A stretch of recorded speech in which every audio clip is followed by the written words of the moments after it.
I started having some sort of knot on my neck.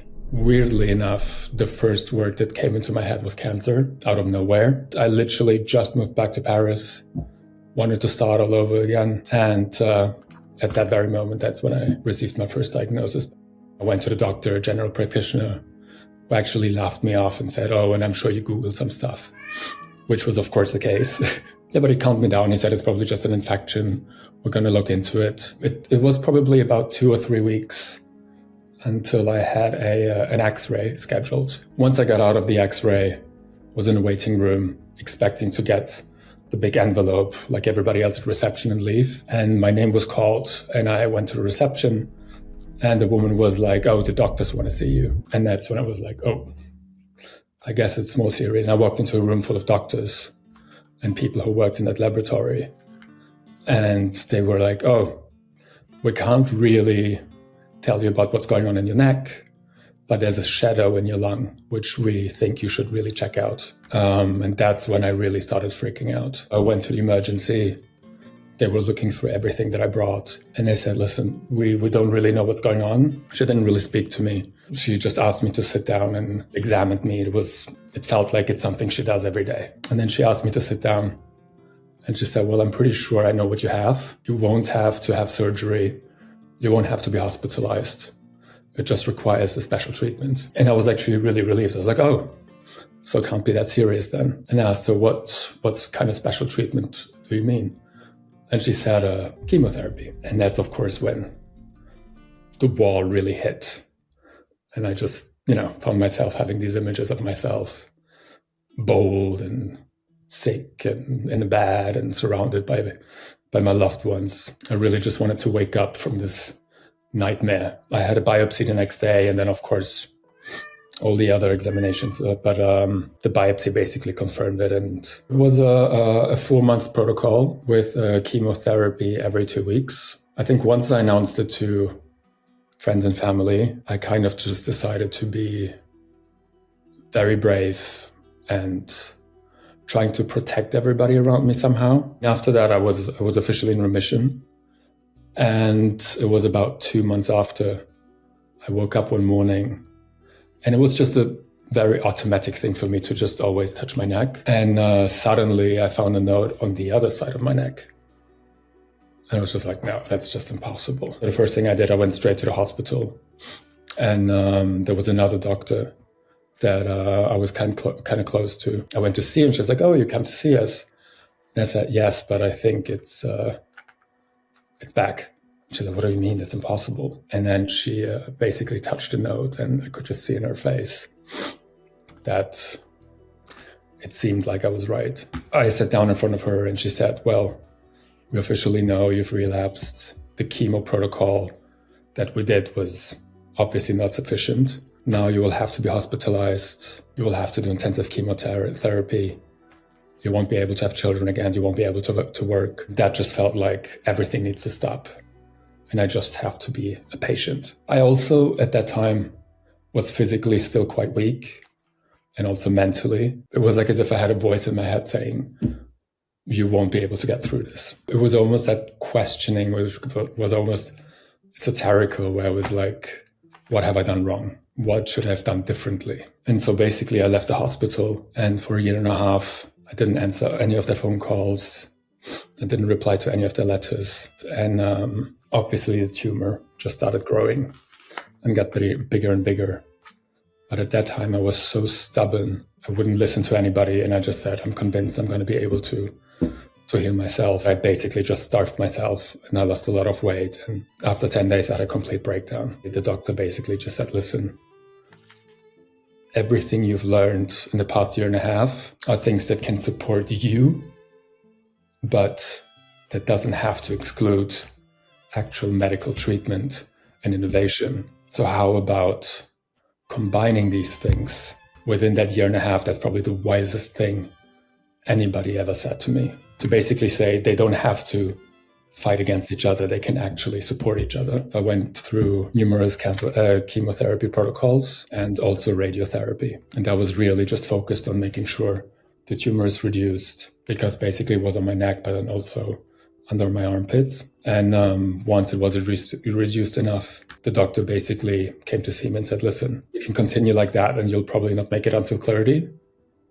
Or if you're ready, we will now go into the protocol, which basically requires intensive chemotherapy and an autologous stem cell transplant. By that time, I was mentally, mainly strong enough to say, okay, let's do it. The autologous transplant happened in 2012. 2017 is when I discovered a node again. I had just moved to London. It was very exciting. New city, new people. Yeah, I mean, everything was just felt like, again, like a new chapter, something, a new adventure. I had these moments where I would think, what if it comes back, or dreams from time to time.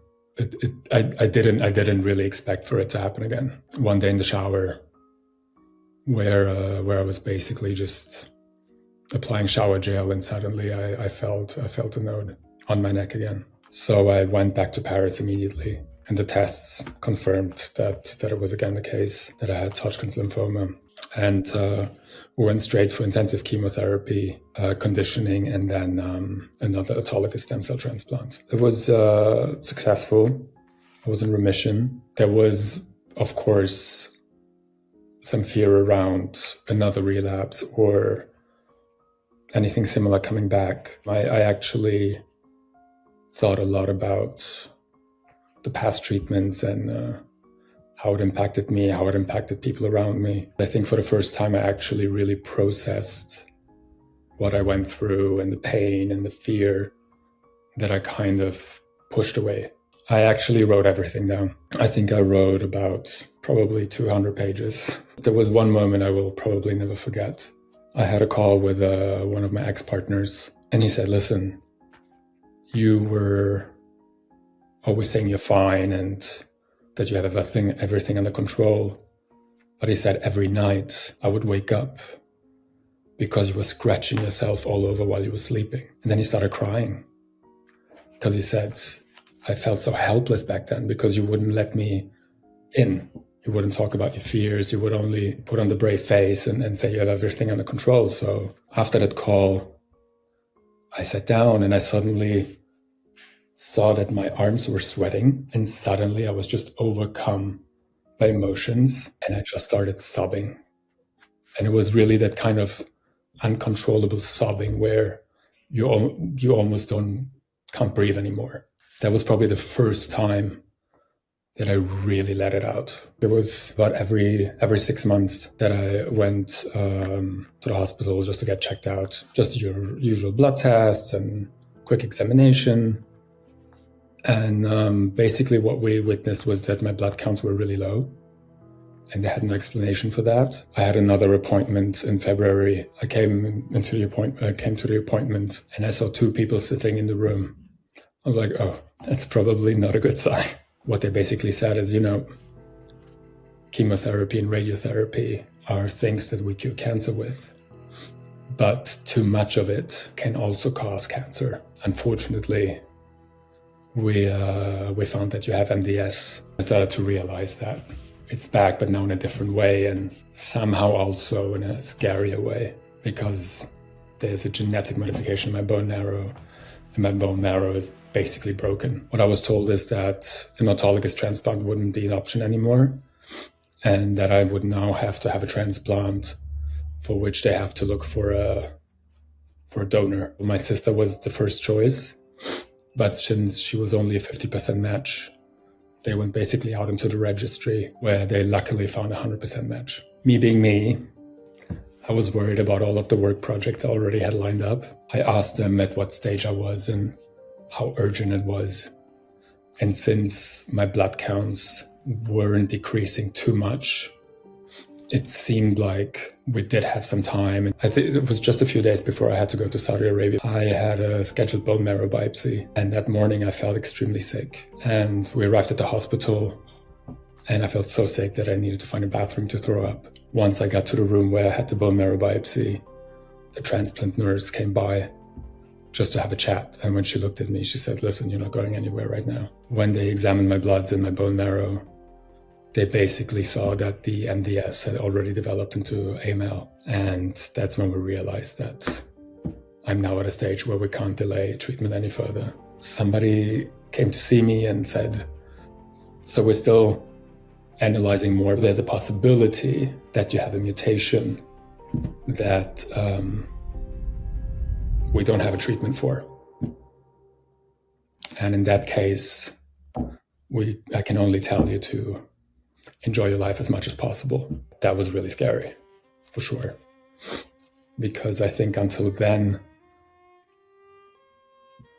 death was really not something I seriously thought about. Nobody ever said a thing that went as far as, we might not have a cure for you. I did have a mutation which put me in the high-risk group, but it was a high-risk mutation that was treatable with a stem cell transplant. So I went through the treatment for the AML, and then after through the conditioning and the stem cell transplant. It was definitely a lot harder than what I was used to back when I had the autologous stem cell transplant. But I guess to a certain extent, I was a little older. I've been through quite some treatment, so it wasn't as unknown as it was back then. And I was also able to be vulnerable. When I came back from that summer holiday, my blood counts were starting to decrease again. And we had another bone marrow biopsy in October 2025. I had an appointment for the results for the biopsy, and I sat down in front of the doctor, and she basically said that she didn't have good news for me, that the AML was back. The only thing they could offer, probably another protocol, which could somehow maybe delay the advancement of the AML, but ultimately it wouldn't be a cure. She kept saying, I would have to choose my priorities. If you will live for another year, you will have to think about if you want to spend 6 to 8 weeks at a hospital. That confrontation with death, because I was announced something finite. Luckily, just after that, she said, but I might have an idea. And she mentioned a clinic in Germany that is specialized in secondary transplants, especially for high-risk patients like myself. Everything went quite quickly because they were afraid that the progress of the disease would be so fast that there wasn't any time to waste. So I went to Germany, did all the tests and everything. And this time, the donor was actually my sister, because they said, so the 100% match didn't work. After 2 weeks, I was already hospitalized. And there again, we first treated the AML, and it was a short break. And then we went into the stem cell transplant, which happened end of November. So far, everything looks really good. For them, there's no sign of the disease. I'm 100% donor now, so there's basically no cells left from my previous donor or myself. The plan going forward is, so basically there is a drug that was used in 2 clinical trials in France and in China that I started taking. I think for the first time I really recognize how incredible my body has been, that it just went through all of this and keeps being strong again, no matter what it goes through. I was blaming my body in the past for letting the disease happen or letting the disease come back. Now I have actually developed extreme respect and love for my body. I also think that I learned to just accept fate and just say, you know what?